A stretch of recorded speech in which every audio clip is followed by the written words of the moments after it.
Rage Against the Minivan. And I'm Sarah from Whirl. And you are watching the Draper Report, our weekly recap of Mad Men. Yes. Okay, so I feel like this episode we finally got back in the groove. Back in the groove, totally. We were weirded out by last week's. Totally dark and depressing. This week, I don't know, it just was Mad Men again. Yes. It was like, you know, we had forward-moving plot, we had some of the fun little antics in the office. Yes.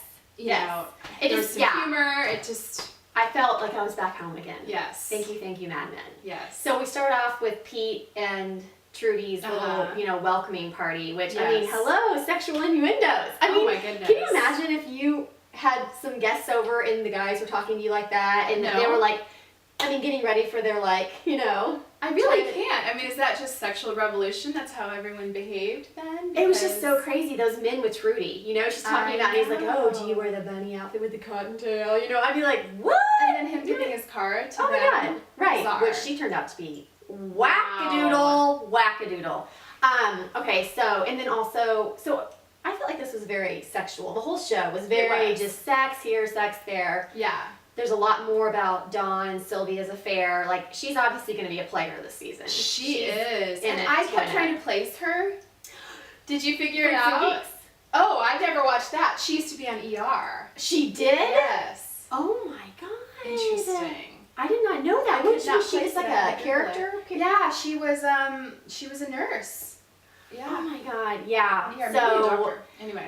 They are... So that affair, okay, so he gives her money. Which is interesting now that you've seen the whole flashback to the whorehouse. But then, okay, so they go to dinner, end up having dinner alone. Right. She gets all self-righteous. Oh, totally. He kind of pulls his Dawn. Pulls a Dawn.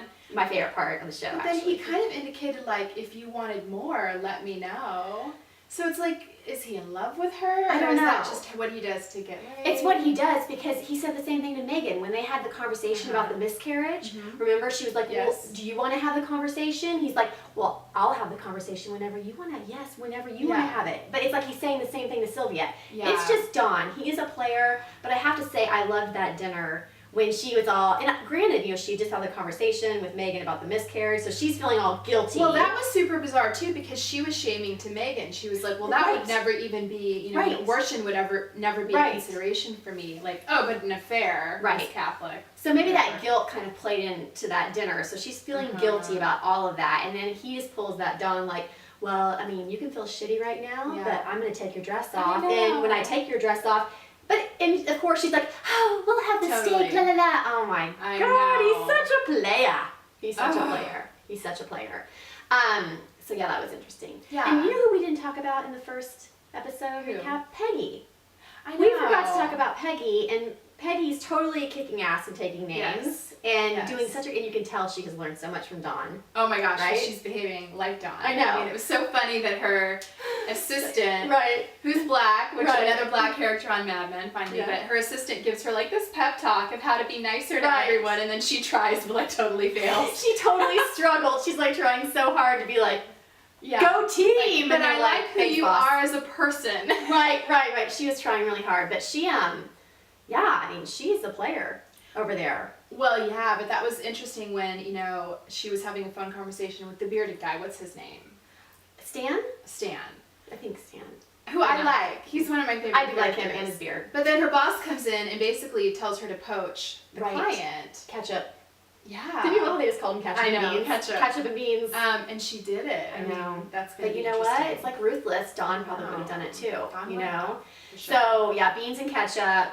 They had a lot more, interaction business-wise. They had the beans and ketchup and the Jaguar fatty guy. Again with Dawn, master manipulator. Master manipulator. Was that not beautiful though? You have to say, when he was in the clients, with the Jaguar clients, and just started totally botching that on purpose, but it was so he was so good at just subverting it, just totally subverting the whole thing. He applies that to women too. Oh yeah. It's so evil. It is so evil, but so sexy. Hi, Dawn. So, so what else? Megan obviously had a miscarriage. Sad. It's very sad. Yeah. I'm feeling for her. I really did not like her that much last season, and now I'm like torn. her now. I do too. Like you're seeing a lot more personal side about her, and also how it almost seemed like she's kind of having the woes of being a working woman because she was just kind of like, this is a bad time because she's becoming successful, and it was interesting to see that point from a woman in that time. Absolutely. So people are starting to really think about that. So what else happened? Oh, Pete has the affair with the blonde girl. It's like, I feel like in every aspect of his life, Pete is trying to be Dawn and failing. Like, so now he's trying to be a womanizer and like, total fail. And totally womanizes a crazy lady. A crazy girl. So she comes over. I want to go with you. Yeah, she must have told her husband about the affair. And then comes over with a bloody nose. Yeah. And then the wife drives him home and obviously figures it out. Right. But cool for Trudy. I mean, I love that Trudy was just like, I will destroy you. I mean, not cool. I mean, the fact that this is all happening is totally disgusting.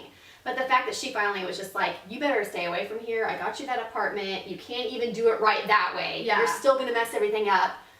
It's done. Even though it's not done. But it was so weird that she's basically saying, like, don't have an affair within 50-mile radius. Right. Like, you can keep sleeping around, but don't do it, don't pee in your own backyard. Right. I wonder how many women back then that was just the agreement. I mean, at least, she had the agreement with him. She knew it's happening. Yeah. She's a smart, she's a smart, savvy girl. Yeah. But I just appreciate her being like, you know what? I've never said no to you. Yeah. This is crap. Yeah. This is the way it's going to be from here on out. So. I don't know. I think she should have. I will destroy you. She could too. And so. He's an idiot. Yeah, and then we end up with Just a Gigolo song playing at the very end. Oh, and so many flashbacks to the childhood. Oh, so many. Oh, God, that just, so sad. Well, no wonder. But I do think it's interesting. He does seem to be cracking a little bit, I mean, he seems to be showing some contrition and remorse, I think. I think so, too. Yeah, that was heavy at the very end. This was a good episode. It was. Because, again, we saw his existential angst, but unlike last week, it wasn't so heavy-handed, hit you over the head with it. Right. It was more subtle. Right. It was more plot-driven. Right. It was a good one. Yeah, I like this one. It was a really good episode. So what did you guys think about it? We're dying to hear, so let us know.